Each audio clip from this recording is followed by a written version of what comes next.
15 février 2013. À l'entrée de l'hôtel de ville de Valenciennes, de sobres petites affiches intitulées « Exposition ». C'est qui? C'est quoi? J'y vais. J'y reste. J'y retourne. Dès l'entrée, de grandes toiles saturées de couleurs vives et aux formes étranges. Une pâte épaisse, un enchevêtrement qui m'attire tout de suite et qui me donne envie de me faire emmener sur ces terres. Ici, tout et son opposé cohabitent et s'enrichissent mutuellement. Le jour et la nuit, le soleil et la lune, les hommes et les animaux, l'eau et la terre. Et l'alliance du vertical et de l'horizontal, de la surface et de la profondeur, de l'autrefois et du maintenant, du noir et des couleurs, de ce qui est mort et de ce qui vit. Tout accepter d'un même mouvement, créer des interactions et en vivre heureux, apaisé. Voilà le monde que nous offre Jean-Christophe Delaunoy.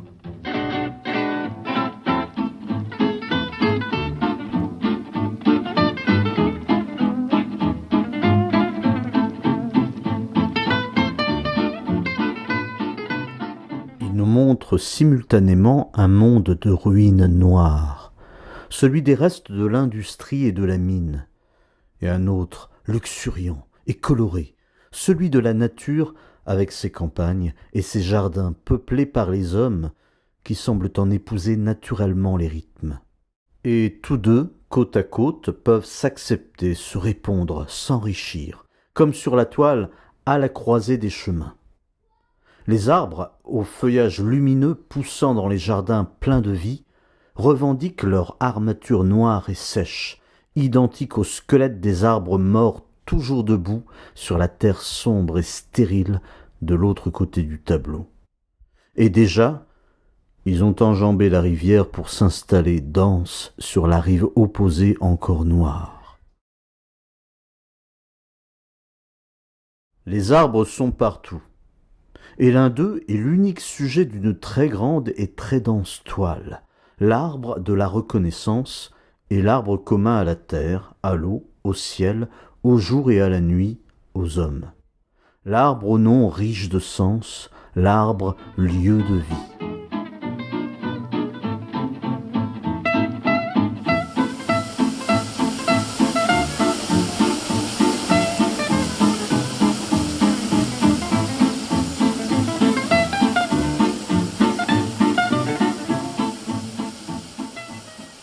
Sur d'autres toiles, à la dérive des loisirs, jardin en éveil, tout germe, tout pousse et explose dans les couleurs de l'arc-en-ciel, diversifiant sans limite tout ce qui émerge.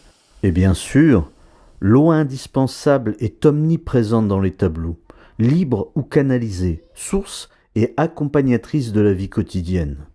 Les enfants y font naviguer des bateaux en papier, les adultes y pêchent, pique-niquent sur ces rives, arrosent la terre comme le dépeint si bien à la dérive des loisirs.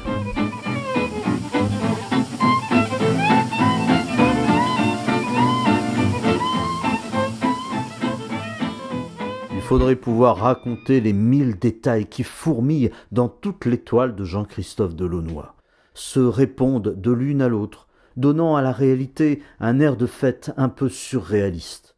Les nids comme seul exemple, les alouettes, la paille des chaises vides, ébouriffée et creusée en son centre, invite à venir s'y poser comme dans un nid. Jardin en éveil, une femme est assise dans un nid posé sur une branche d'arbre. L'arbre de la reconnaissance, deux cœurs rouges occupent tendrement un nid.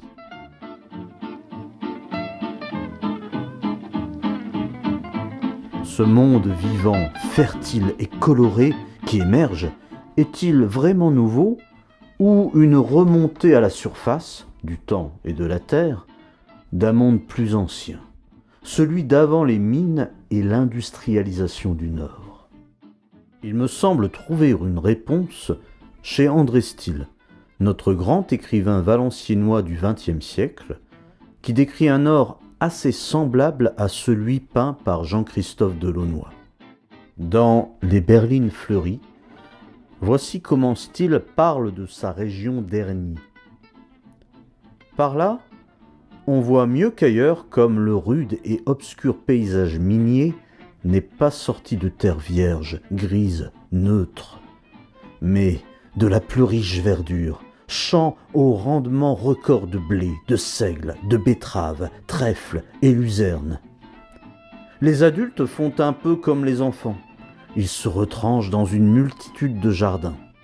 Ils s'échappent vers la pêche, dans le canal ou l'étang. La terre change vite quand l'envie lui en prend. Peu de régions porteront autant que celle-là, jusque dans leur relief, leur dessin, leurs couleurs, l'empreinte du travail des hommes, de ses avances et de ses reculs. Pour se faire pardonner d'avoir un moment tout gâché, les premières mines mourantes laissaient ce trésor d'émeraude et d'or. Oui, ce trésor, c'est bien cela.